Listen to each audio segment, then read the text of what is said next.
Para aclarar lo que nosotros consideramos es una información sesgada y tendenciosa y que genera confusión, sino para además anunciar la ampliación de nuestras actividades relacionadas con la transparencia de la información. Desde que asumí la cartera, se tomó la decisión de que nuestro portal del Ministerio de Salud sea una fuente de información para el proceso de toma de decisiones, sea una fuente de información para la ciudadanía y sea una fuente de información para la academia y también para los medios de comunicación. El ejercicio de la transparencia es uno de los pilares de la gestión actual, además de otros principios. La presentación en el Congreso además sirvió para ratificar nuestra voluntad de presentar en nuestro portal de coronavirus información actualizada sobre el número de camas de hospitalización y el número de camas de unidad de cuidados intensivos, las cuales se modifican permanentemente o actualizan permanentemente a las 8 de la mañana y a las 8 de la noche. Anunciamos igualmente en el frente de las tres comisiones el lanzamiento de un nuevo portal del Centro Nacional de Recursos Estratégicos en Salud, CENARES, el cual ustedes pueden visitar, en donde se informa permanentemente o se informará de manera permanente y transparente la distribución de los equipos de protección personal para el equipo de salud a nivel nacional. Este portal permitirá ver cuántos equipos hay en el Perú, cuál ha sido el ritmo de distribución, en qué regiones se ha distribuido y puede llegar al nivel de establecimiento de salud. Esto lo hemos hecho debido a que habían quejas, denuncias en relación con la ausencia de equipos de protección personal en los establecimientos de salud, que aunque reconocemos en algunos casos puede existir, daban una idea errónea del esfuerzo que como gestión estamos haciendo para ampliar el acceso de estos equipos a todo el personal de salud de todo el país. Entonces, en resumen, hoy día fue una extraordinaria oportunidad para presentar el esfuerzo por transparentar todas las cifras del Ministerio de Salud.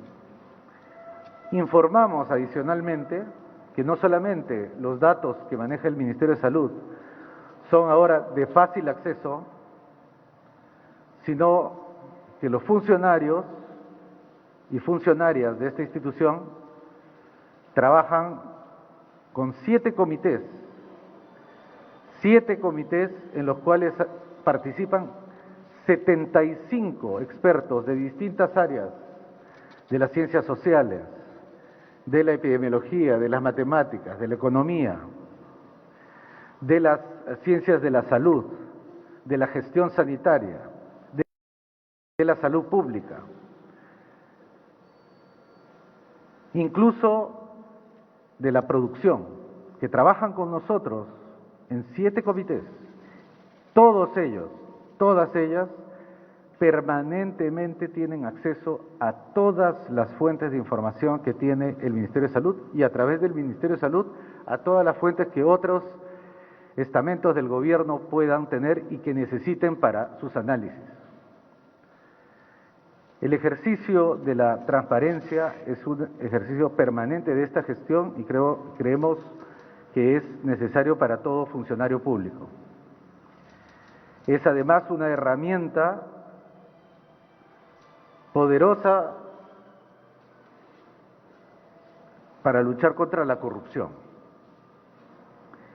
Es en este sentido que nos ha llamado la atención el artículo publicado el día de hoy en que se desliza la duda, se desliza una sombra de sospecha de que los datos que está manejando el Ministerio de Salud sean o poco transparentes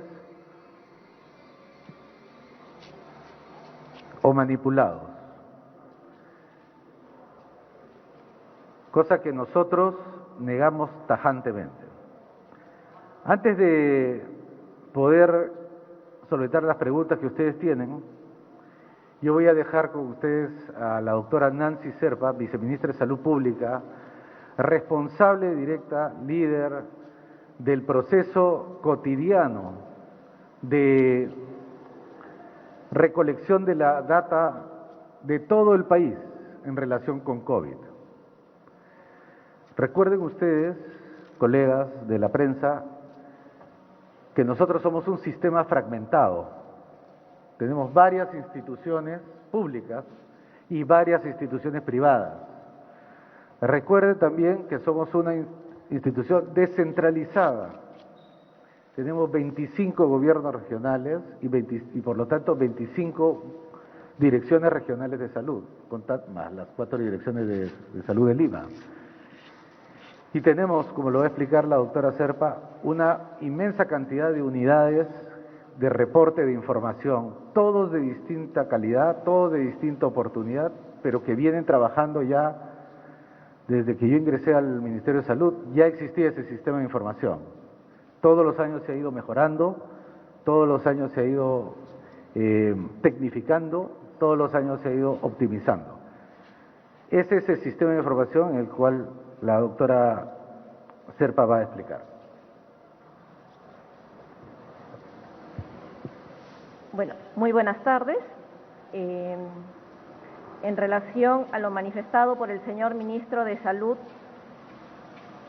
y a la situación que vive el país enfrentando la pandemia del COVID-19, es cierto, el Viceministerio de Salud Pública, a través de sus diferentes unidades orgánicas que generan información estadística para el monitoreo y la toma de decisiones en el marco de esta dolorosa situación, no solamente para el país, sino también para el mundo, recoge información de diferentes instancias y que se emiten, como ustedes saben, todos los días a través del señor Presidente de la República y que se coloca en nuestro sistema de información institucional.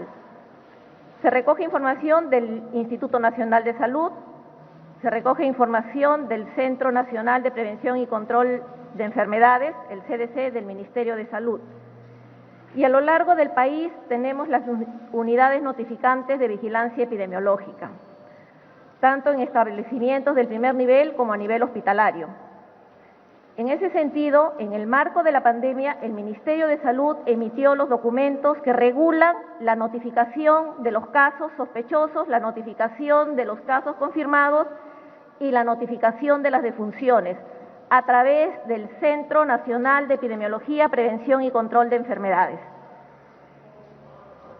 En ese sentido, el corte de información que solemos realizar de manera diaria, se realiza a las 00 horas de cada día para proceder al reporte respectivo. Es así como venimos trabajando a lo largo de todos estos meses en que llevamos desde que se dio la alerta para la vigilancia de esta pandemia.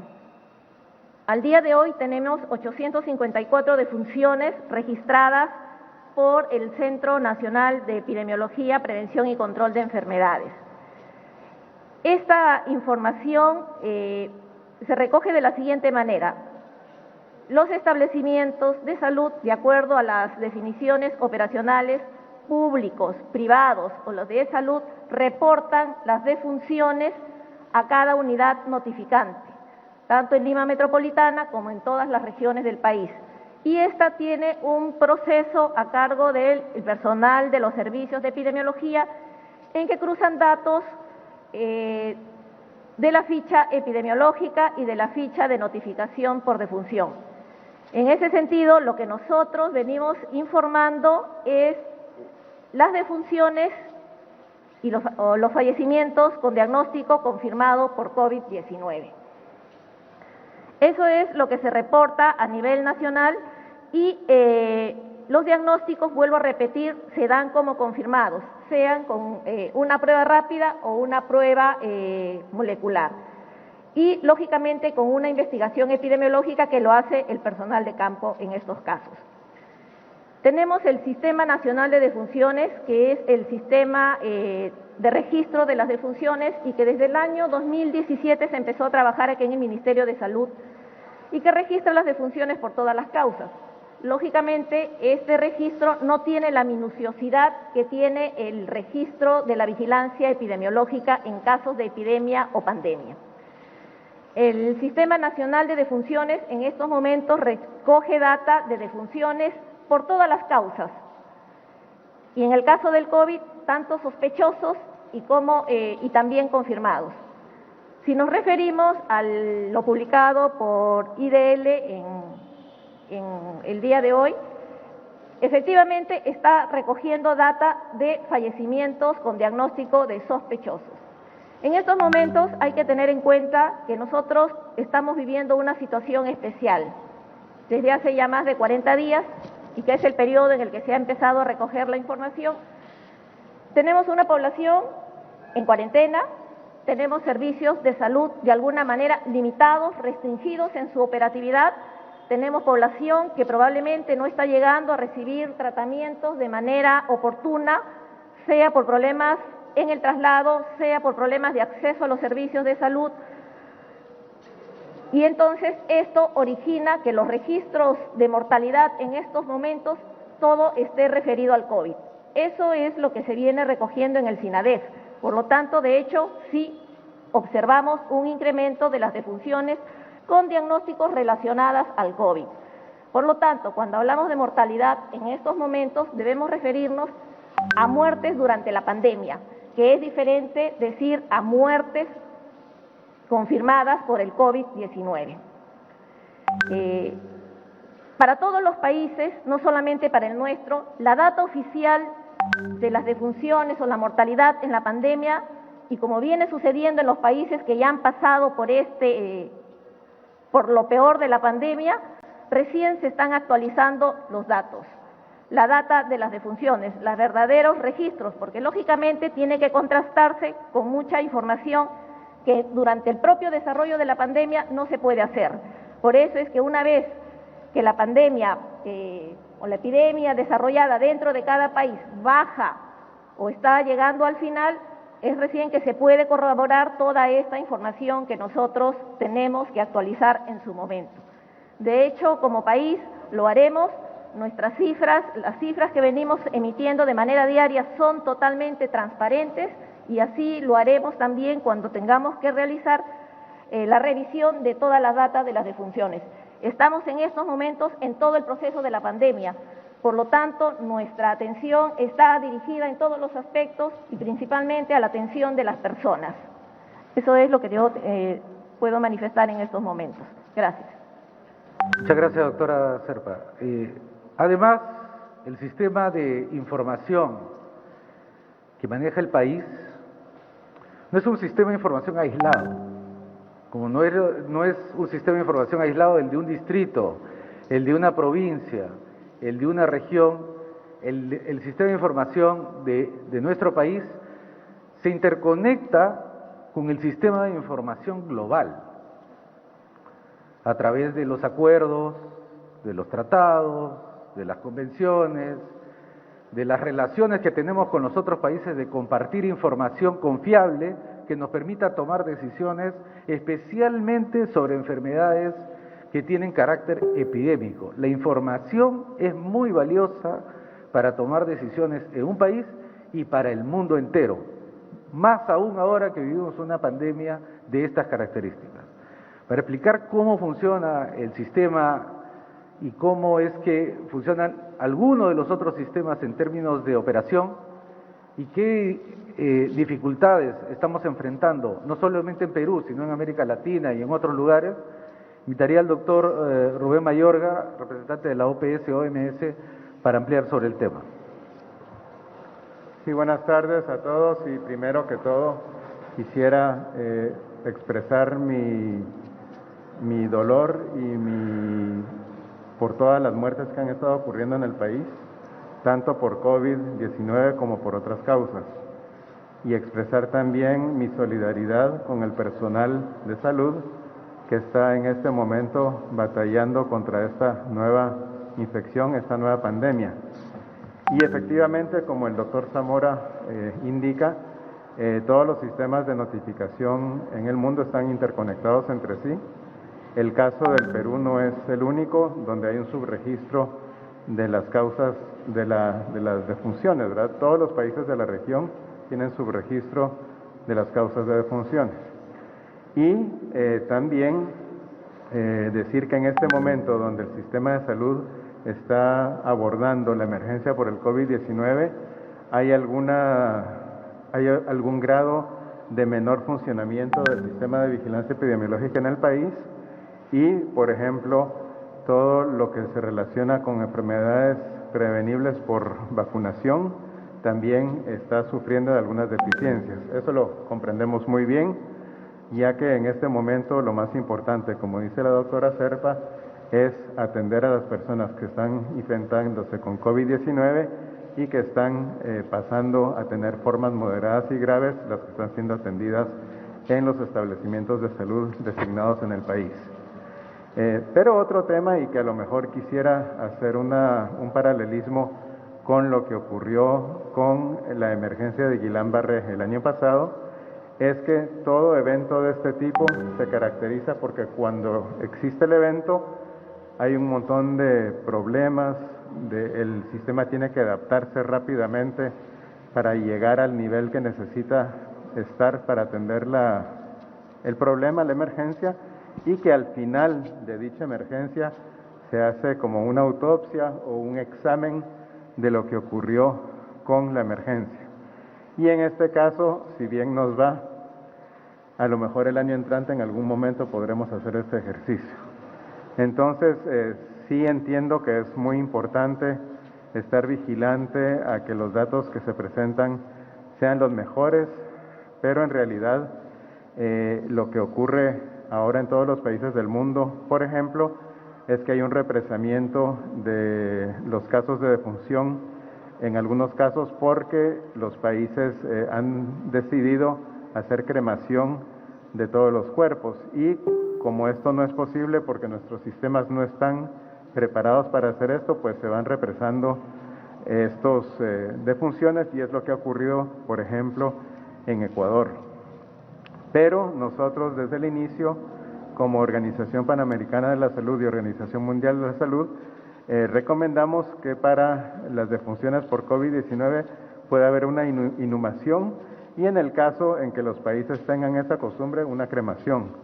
Por lo tanto, la inhumación simple es suficiente con las medidas que nosotros hemos recomendado al país, y que básicamente es tratar el cuerpo con las precauciones necesarias, que el personal que está lidiando con el cadáver tenga el equipo de protección personal necesario, que el cadáver sea embolsado debidamente, y ya con eso es suficiente para su inhumación.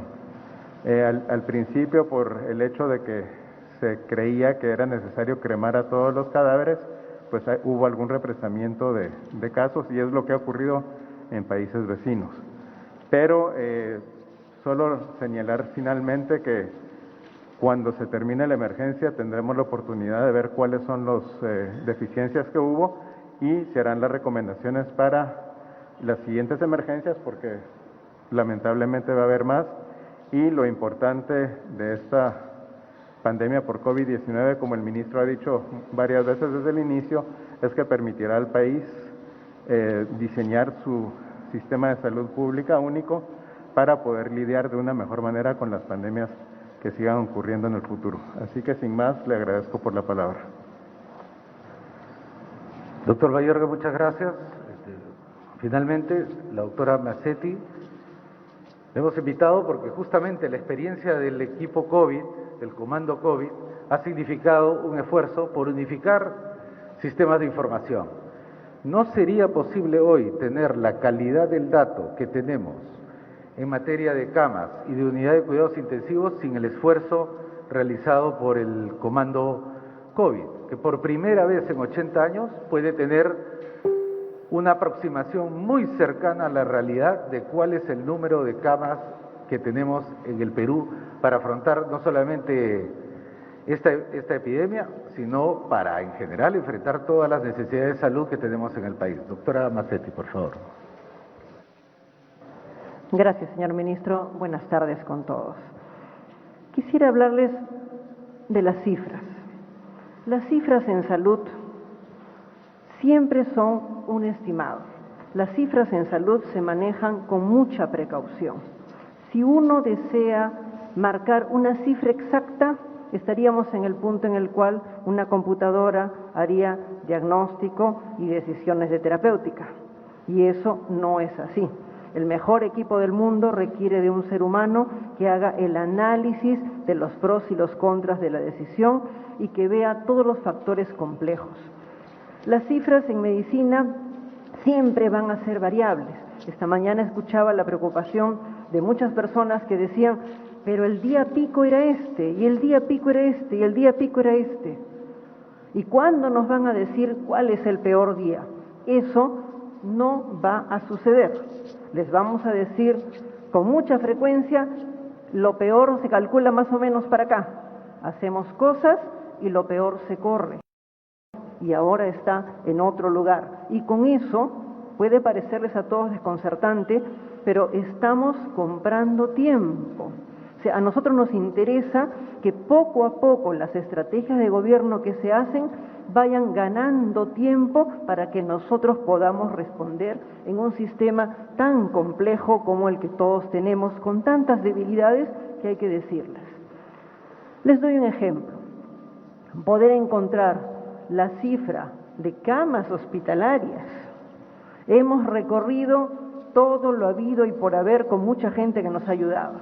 Finalmente llegamos a la conclusión de que teníamos que construirlo, y es lo que hemos hecho. En menos de 10 días se ha construido una plataforma, como dijo el señor ministro, luego de 80 años de Ministerio de Salud, al fin tenemos, por la necesidad que involucra este virus, de construir una plataforma única. 245 instituciones de salud por primera vez han reportado. ¿Creen ustedes que de frente? No. Reportó la mayoría de los que estaban al acceso del comando. Y luego cada uno de los comandos ha ido dentro de su propio subsistema empujando. Ya ahora tenemos 245 instituciones. Algunas noches reportan 230, otras veces 244. Ha pasado ocasiones en las cuales el Hospital UNANO ha estado tremendamente saturado y no ha reportado. No porque no quiera, ni siquiera ha tenido tiempo para reportar. Miren lo complejo. Cuando hablamos nosotros de las cifras de muerte, nosotros somos los operativos. El comando necesita tener una idea de qué está pasando y necesita entender las cifras. Nosotros vemos las muertes registradas en los sistemas epidemiológicos que tienen su técnica de registro y que permiten hacer una serie de cálculos que nos dan idea de cómo se mueven las cosas claramente demostradas, con pruebas. Y al otro extremo tenemos el registro de muertes que hay en el país.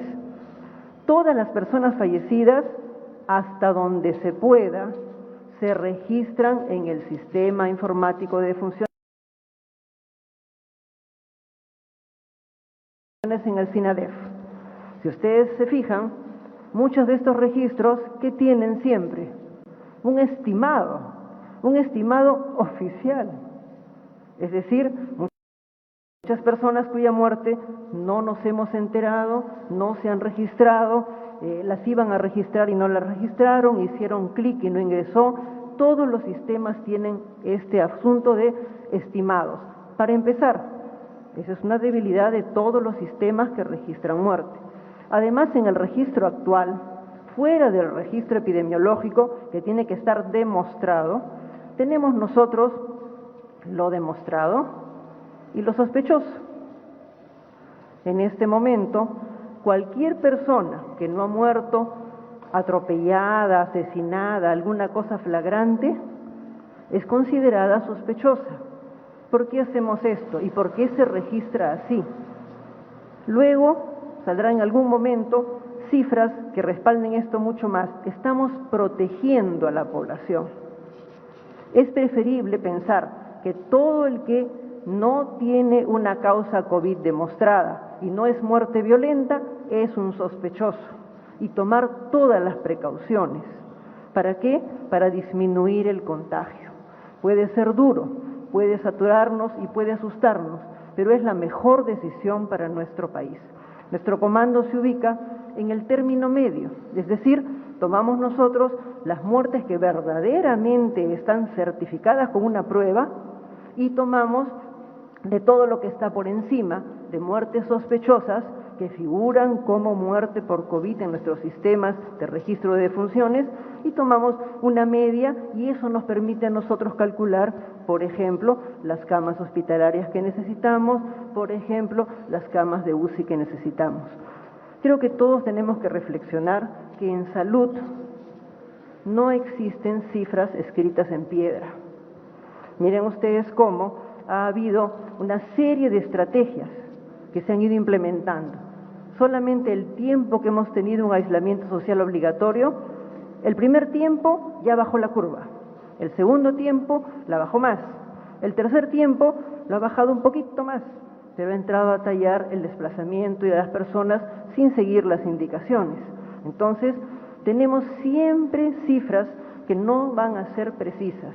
No esperemos tener el peor día es este y ese va a ser. ¿Qué es lo que ha pasado con el peor día? Felizmente se ha ido corriendo y nos ha ayudado a ganar tiempo. Y si se corre más todavía y no alcanzamos el día previsto, en buena hora, porque nos va a permitir a todos ir comprando más tiempo para seguir arreglando el sistema.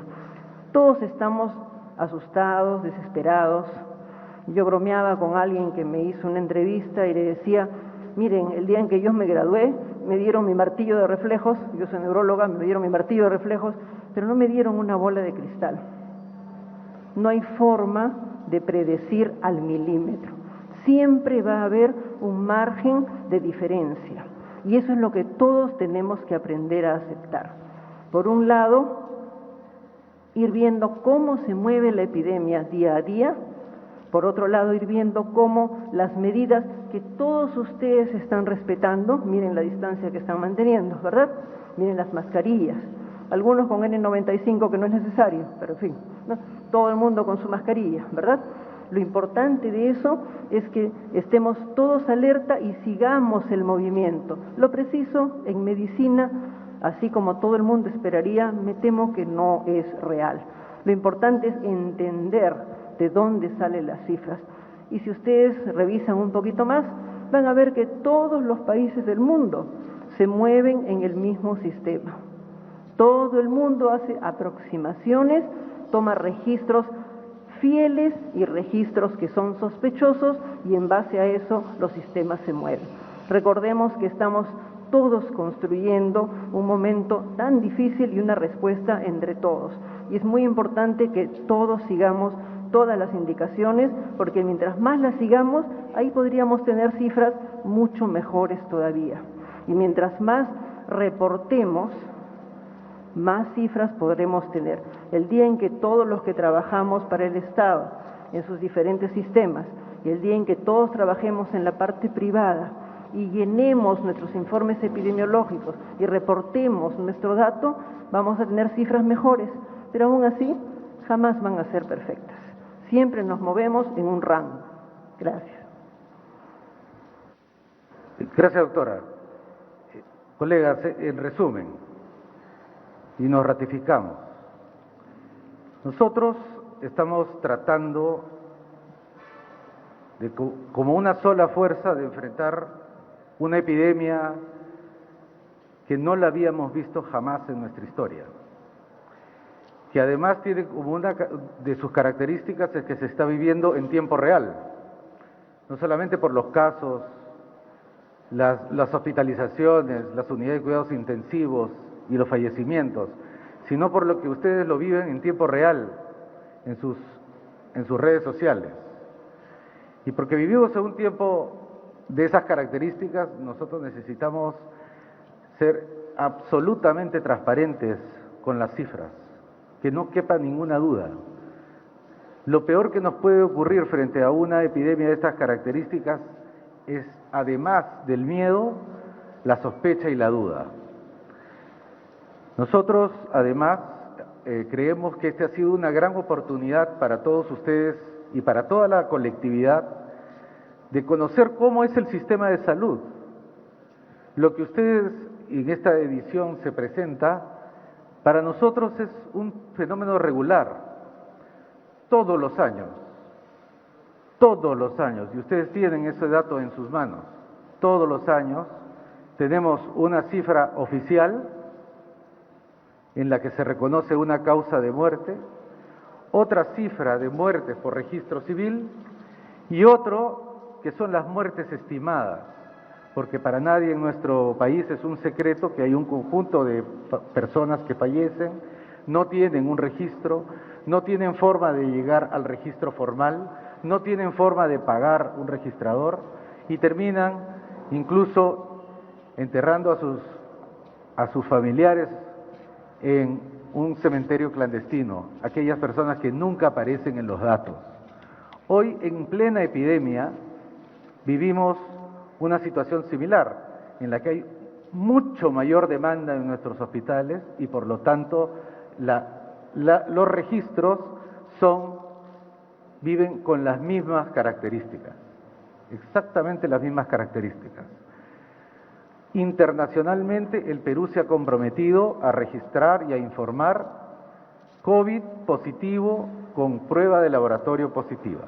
Y ese es el registro que nosotros hacemos. El segundo registro es que aparece luego del registro oficial COVID positivo con laboratorio positivo, son los casos sospechosos de COVID.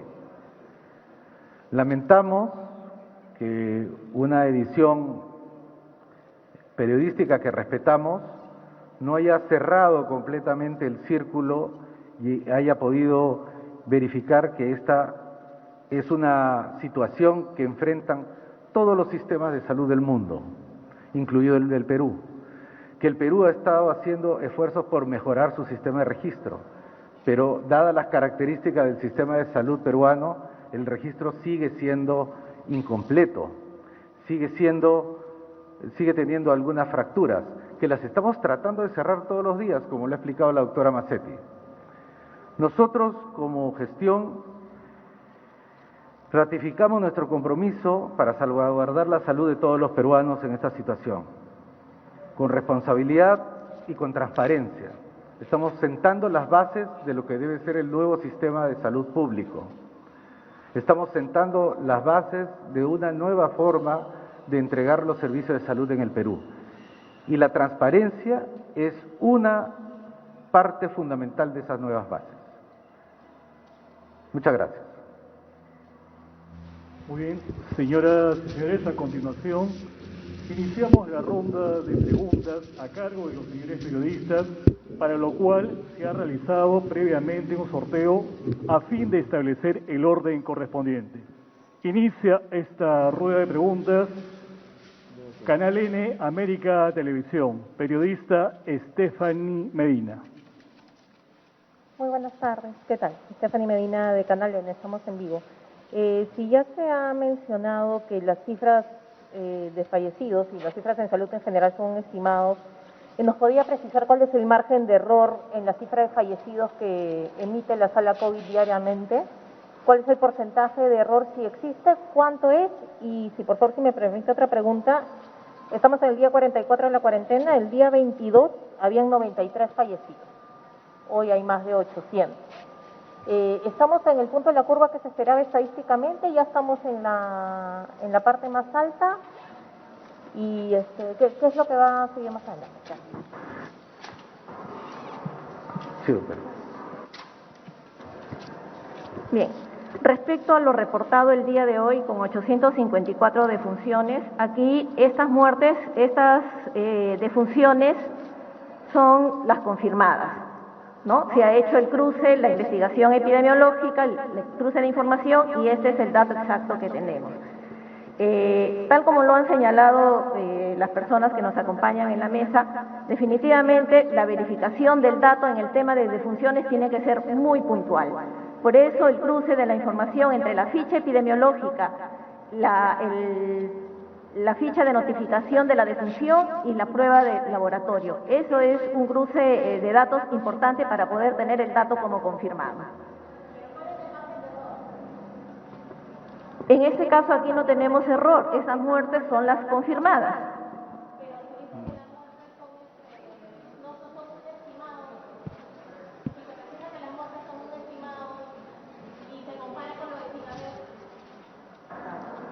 No se puede comparar con las cifras de SINADEF porque las cifras de SINADEF no son confirmadas.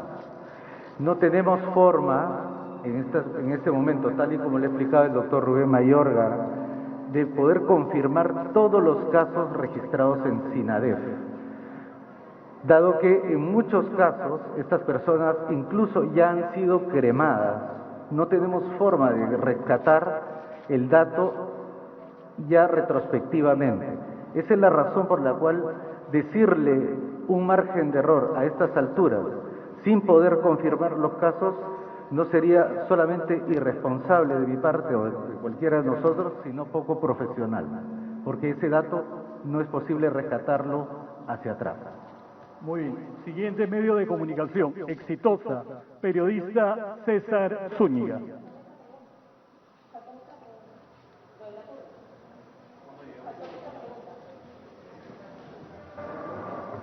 Permítame explicarle al respecto de la curva tal y como lo señalé el día de hoy en las comisiones del Congreso y lo ha ratificado la doctora Mazzetti.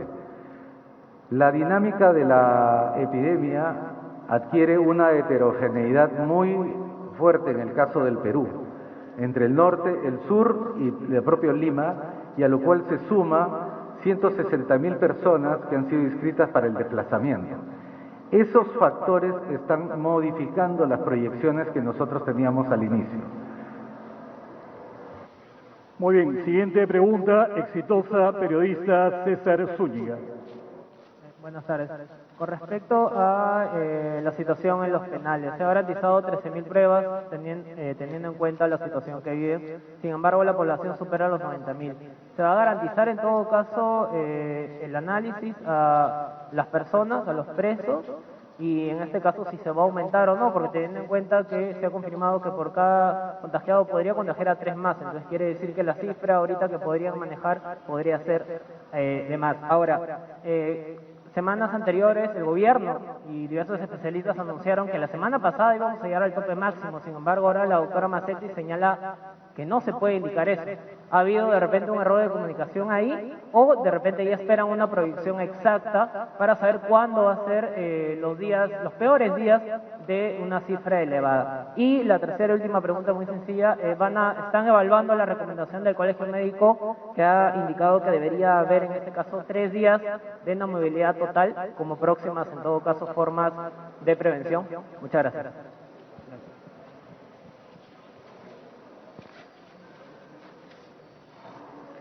Bien, respecto a su primera pregunta de los penales,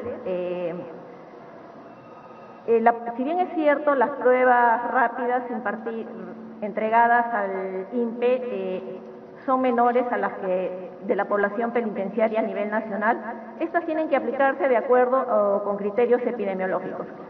La población privada de su libertad generalmente es una población cerrada. Si tenemos grupos de casos con sintomatología y que resultan positivas a la aplicación de la prueba rápida, tienen que entrar rápidamente a una condición de aislamiento. Puede ser internamente o lo que disponga la autoridad penitenciaria para esa situación. Esos son los casos que se han manejado, por ejemplo, en el penal de Sarita Colonia, tal como sucedió en el Callao, con un primer brote dentro de la población penitenciaria. Se ha testeado a aquellos que estaban sintomáticos y se tomaron las medidas de control con toda la población. En relación con la pregunta del Colegio Médico, hemos sabido de la propuesta del Colegio Médico por los medios de comunicación. Sin embargo, creo que esta se va a canalizar a través de los delegados del Colegio Médico en los diferentes grupos de trabajo que tiene el Ministerio de Salud. Hago mención a dos en particular. Una es el grupo de expertos en manejo clínico, donde está el doctor Ciro Maguiña, y él seguramente va a canalizar por esa ruta su propuesta acerca de cómo manejar el aislamiento. Y por otro lado, la del doctor Neira. El doctor Neira también es delegado del Colegio Médico para el grupo de prospectiva. El grupo de prospectiva se caracteriza por ser el que analiza la evolución de la epidemia y las medidas que se pueden tomar para lograr modificar su comportamiento. Siguiente intervención.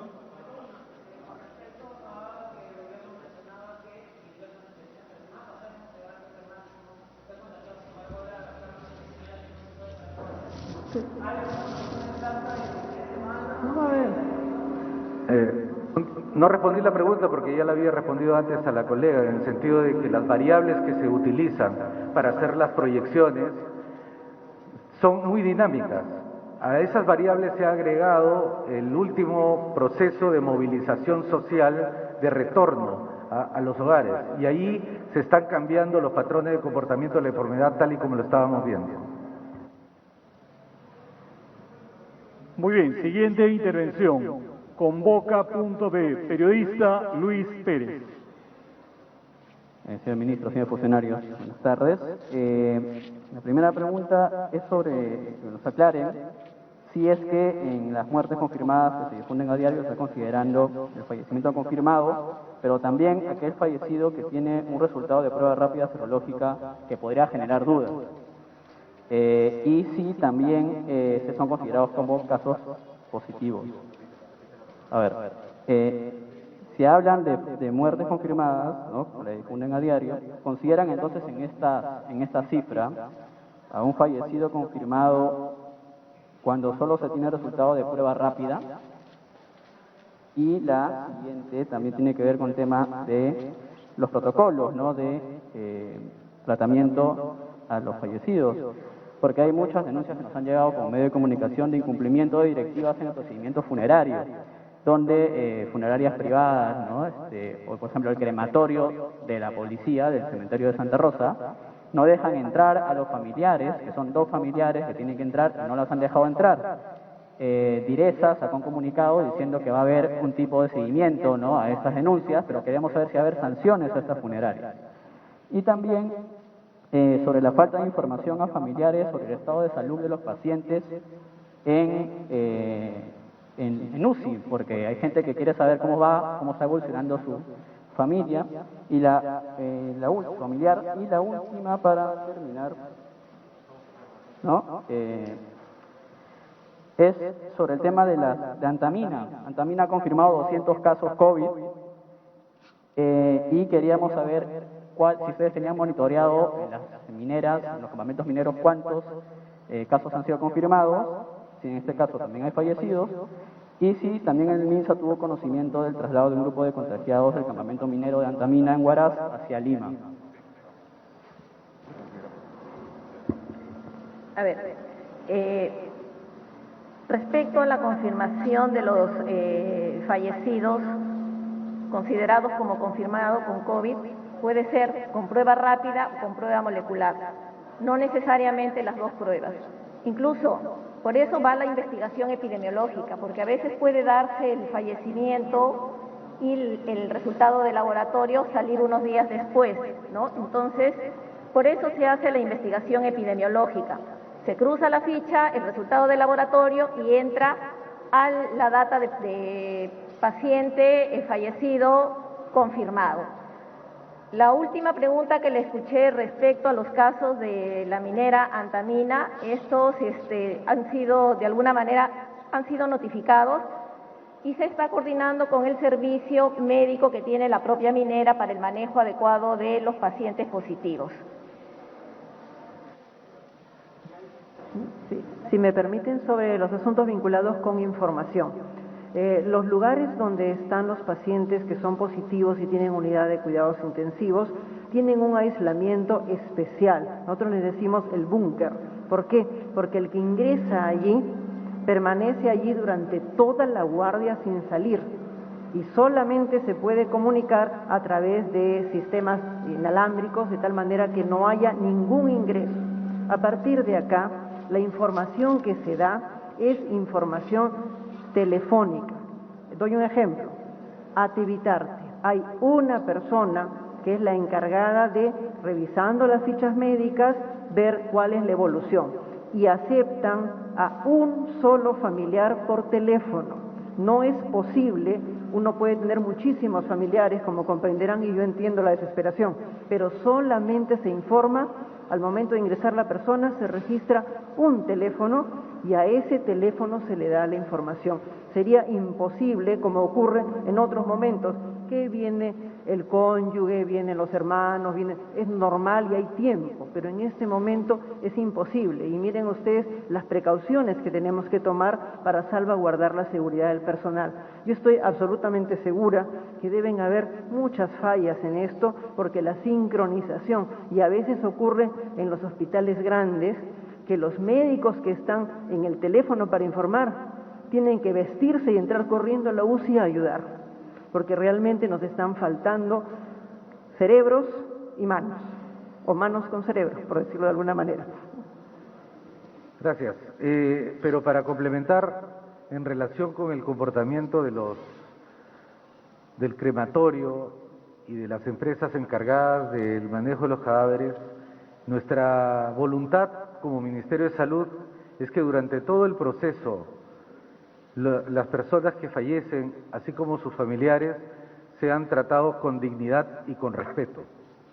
Hemos dado instrucciones a los establecimientos de salud para establecer mecanismos que se acerquen, que sean empáticos a las personas que están viviendo este drama.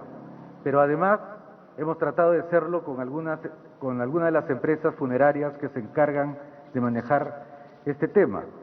Lamentablemente, solamente se puede sancionar a los crematorios o a las empresas funerarias cuando sus prácticas atentan contra la salud pública, mas no así las podemos sancionar si fuera solamente por maltrato a sus clientes.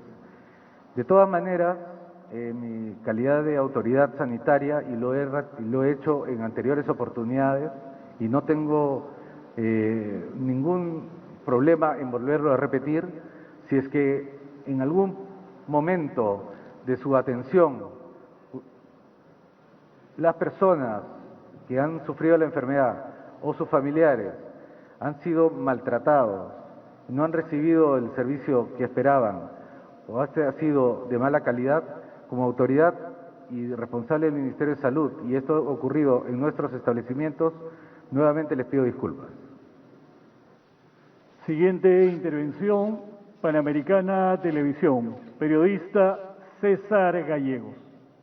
Ministro, buenas tardes, buenas tardes. El doctor Ciro Maguiña ha hablado de un caso específico en la región Loreto, que es una de las regiones más afectadas por el tema de contagiado coronavirus. Ha dicho que la región Loreto ya ha colapsado, el sistema de salud ha colapsado, y que que ya no sirve hacer cercos comunitarios, que eso se debió hacer incluso desde mucho antes, y que esto se da porque la enfermedad ya se diseminó en la ciudad. ¿Se planea hacer alguna estrategia específica en esta región del país y también en otras donde el sistema de salud ha colapsado, tal como lo indica el doctor Maguiña?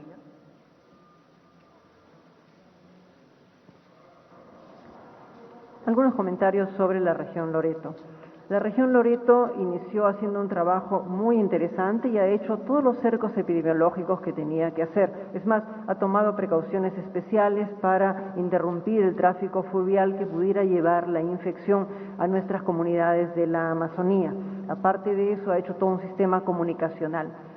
En la región Loreto ha habido todo un fenómeno de descontrol de la ciudadanía, lamento informar.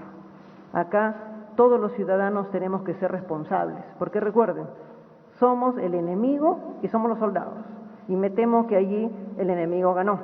Y lo que empezaron a hacer es a salir, era como si fuera cualquier día. Las autoridades de salud han hecho su máxima reacción.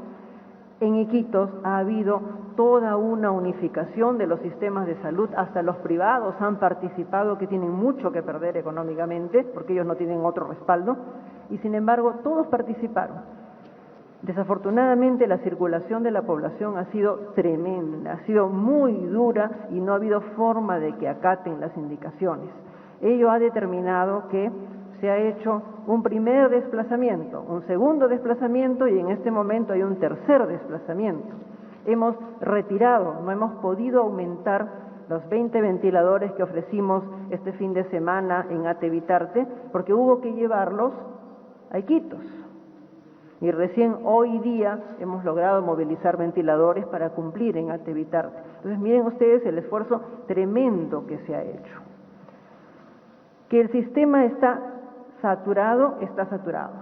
Y yo creo que si no hay una reacción adecuada, esto va a continuar y va a llegar al momento en el cual puede colapsar inclusive el sistema. Ellos pasan por momentos en que todo se llena y luego nuevamente hay capacidad. Es decir, todavía están en el límite. Y estar en el límite en salud es tremendamente peligroso, tremendamente peligroso. Necesitamos que la población nos ayude, que reaccione, porque esto no es solamente que los de salud salgan y hagan su cerco epidemiológico, que las Fuerzas Armadas y policiales salgan y nos metan el susto de nuestra vida cuando salimos de la casa. Es un asunto de que todos colaboremos, todos. Y creo que es un ejemplo que todos tenemos que seguir. La situación allí es muy difícil. En este momento están los grupos trabajando allá y esperemos que haya una buena colaboración por parte de todos. Miren lo que ocurre con el descontrol. Todo esto va a continuar todavía, porque todo el descontrol que ha habido y las infecciones que se han pasado de unos a otros están enfermando poco a poco y vamos a tener aquí para varios días más en Iquitos de mucho sufrimiento. O sea, lo que hacemos ahora se nota unos días después y se mantiene por largo tiempo. Gracias. Finalmente, permítame hacer un último comentario en relación con esa pregunta. En esta gestión podemos estar enfrentando tremendas dificultades. En esta gestión podemos estar en algunos momentos llegando al límite. Pero en esta gestión no estamos considerando en ningún momento que tengamos una región colapsada. Continuaremos haciendo nuestros esfuerzos por responder a las necesidades, no importa cuán precaria sea nuestra reacción. En Loreto, a pesar de que debe ser una de las regiones más golpeadas, no solo por la epidemia, sino porque se superponen además el dengue y la leptospirosis y las condiciones de vida que viven allá, Loreto sigue dando la batalla. Loreto sigue ampliando camas de hospitalización. 30 muchachos recién graduados han ido a Loreto a trabajar haciendo patria. Nosotros estamos para movilizarnos en todo el país. No vamos a considerar ninguna zona colapsada, porque el solo aceptar el hecho de que es una zona colapsada nos hará bajar los brazos, nos hará bajar el espíritu, y eso no lo vamos a permitir. El día de hoy, cuando algunos de los medios de comunicación decía que ATE estaba colapsado, se han abierto 30 camas el día de hoy de unidad de cuidados intensivos, haciendo un esfuerzo durante toda la mañana. Mientras estábamos en el Congreso, este ministerio seguía trabajando. Y se siguen abriendo camas en la seguridad social, y se siguen haciendo esfuerzos en la sanidad de la policía, y se siguen haciendo esfuerzos administrativos. Tenemos también que romper las barreras administrativas para mover cerca de 74 profesionales de la salud, entre médicos y enfermeras, que quieren prestar sus servicios en Lambayeque, otra zona muy golpeada por la epidemia. No vamos a considerar que en ninguna parte del país nuestro sistema está colapsado mientras nosotros podamos mover una cama, un balón de oxígeno, una persona, un medicamento. Vamos a seguir luchando. Y yo llamo a los colegas de los sistemas de comunicación a que nos ayuden a transmitir un mensaje de esperanza, un mensaje de fuerza, y que nuestras puertas como Ministerio de Salud están abiertas. Que estos informes sesgados o incompletos minan la moral de un conjunto de profesionales, técnicos, trabajadores de la salud y de todo el pueblo peruano que está haciendo un enorme esfuerzo por combatir un gigante, un enemigo gigante. Queremos contar con ustedes, como lo han venido haciendo, acompañándonos. Créannos que hay mucha gente trabajando honestamente, transparentemente y dispuesta a dar hasta el último momento para lograr la meta que nos hemos propuesto. Muchas gracias. Siguiente medio de comunicación, Diario Expreso. Periodista Geraldo Capillo. Buenas tardes, ministro. Bueno, la primera pregunta es referente a lo que usted dijo hoy, al mediodía, en el Congreso, o con los miembros del Congreso. Indicó que existe, como en otros países, un subregistro de muertes, también conteos por medios de comunicación, Instituto de Medicina. Entonces, ahora indica de que la información o la investigación periodística que han soltado hoy referente a este subregistro es tendenciosa. La pregunta es, la primera de ellas es, ¿existen otros subregistros? ¿Subregistros de hospitalizados o subregistros de UCI? Y la segunda pregunta es, ¿por qué el ministerio que usted preside o usted lidera tarda tanto en comprar ventiladores mecánicos cuando existen propuestas a menor precio que el estándar y dada la urgencia de la situación?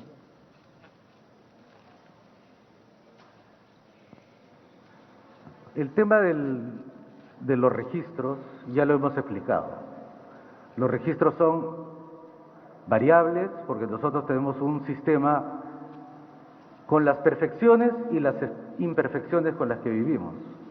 Nuestro sistema registra, depende de una multiplicidad de sistemas de registro privado, de salud, del mismo Ministerio de Salud, y ya la doctora Mazzetti ha relatado el esfuerzo que ha significado construir solamente una base de datos única para el sistema de hospitalización. El doctor Rubén Mayorga también ya explicó cómo es el sistema de registros, luego de pasado un tiempo, depura sus datos nuevamente. Pasa inclusive en registros regulares como es el de mortalidad materna, el de mortalidad infantil, el de nacimientos, el de cáncer, el de accidentes de tránsito, violencia contra la mujer. Todos son registros que están en constante revisión, absolutamente todos, hasta el de tu nacimiento. Se tiene que volver a corregir. Donde vives se tiene que volver a corregir. Los datos se están constantemente moviendo. El segundo tema estaba en relación con los ventiladores. En materia de ventiladores, si tú tienes información acerca de un mercado de ventiladores que sea más barato del que nosotros hacemos a través de compras internacionales, compras nacionales, absolutamente invitando a todos los proveedores, como lo puedes observar en nuestra página web, cómo son los procesos, yo te invito por favor a que me des ese dato, porque claramente tanto el sector privado que quiere donarnos ventiladores, así como el sector público que estamos desesperados por comprar estos equipos, requerimos de ese tipo de información para poder lograr comprarlos y a tiempo, porque se pueden encontrar ventiladores muy baratos, pero que te lo ponen dentro de 2 años. Nuestro paciente necesita ventiladores hoy, donados hoy, construidos hoy, instalados hoy, operando hoy. Y por eso es que estamos también utilizando ventiladores mecánicos desarrollados por la Marina de Guerra, desarrollados por la universidad, desarrollados por la Fuerza Aérea. Estamos rescatando equipos que parecían que estaban para ser eliminados de nuestro arsenal. La Fuerza Aérea nos ha rescatado 4 ventiladores solamente la semana pasada y están trabajando en este momento con 70 más. Eso es lo que estamos haciendo. Creo que no hay más. Muy bien, siguiente medio de comunicación, Diario El Comercio, periodista Jorge Malpartida. Buenas tardes a todos. La pregunta que queríamos hacerle, ustedes estaban explicando este problema del subregistro de muertes, ¿no? Y nos entregaron una tabla, digamos, de varias décadas, de varios años de cómo se registra esto, ¿no? Lo que queríamos saber es, digamos, en el promedio de información que ustedes manejan anualmente, usualmente cuántas muertes en el Perú quedan subregistradas, ¿no? Y si esa información les va a servir para hacer los cálculos que más adelante puedan ustedes trabajar luego de la pandemia o a lo largo de la pandemia, porque supongo esta cifra les sirve para tener una mayor atención, ¿no?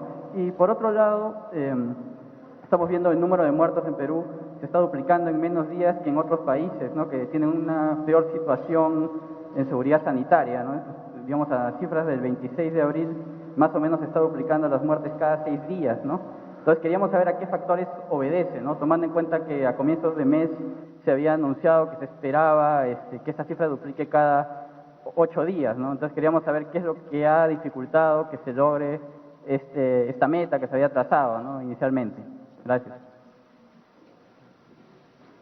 A ver, en relación a su primera pregunta, en el país se registran un promedio de 180.000 muertes anuales, lo que significa un promedio de 12.000, 11.500 muertes al mes, por todas las causas posibles registradas en el SINADEF.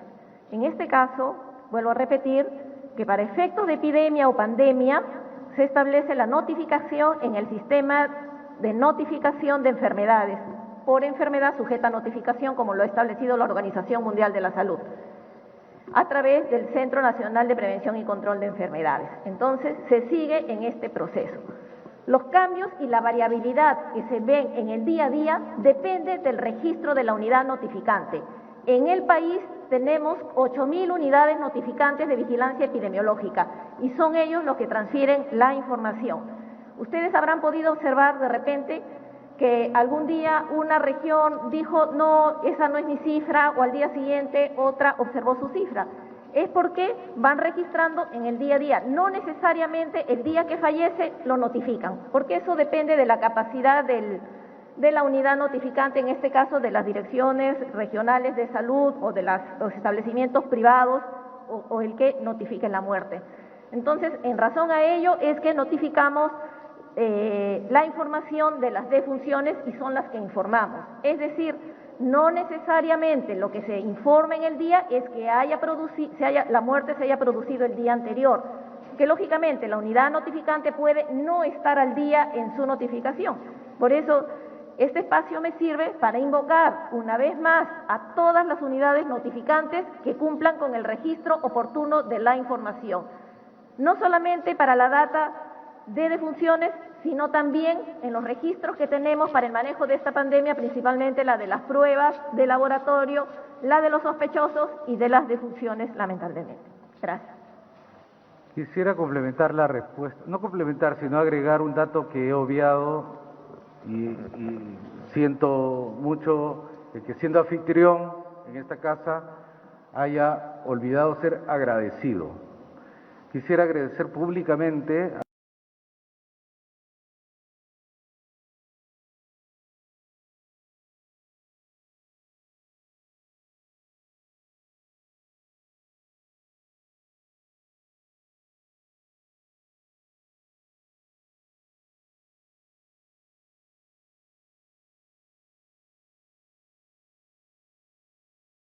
a la Organización Panamericana de la Salud, a la Organización Mundial de la Salud, aquí representado por Rubén Mayorga, médico, colega, amigo, infectólogo, que nos está acompañando fundamentalmente con su asistencia técnica, pero el día de mañana la Organización Panamericana de la Salud nos está haciendo entrega de un lote importante de donación de 100.000 pruebas moleculares que servirán para hacer como complemento a los esfuerzos del país en la lucha contra esta epidemia.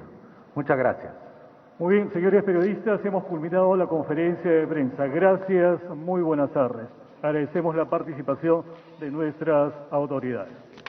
Resaltar algunas cifras, por ejemplo, los casos confirmados por coronavirus COVID-19 ascienden a 31.190 en el Perú y también se han registrado 850 muertes en todo el país. Esta es la información desde el Ministerio de Salud. Continúa disfrutando.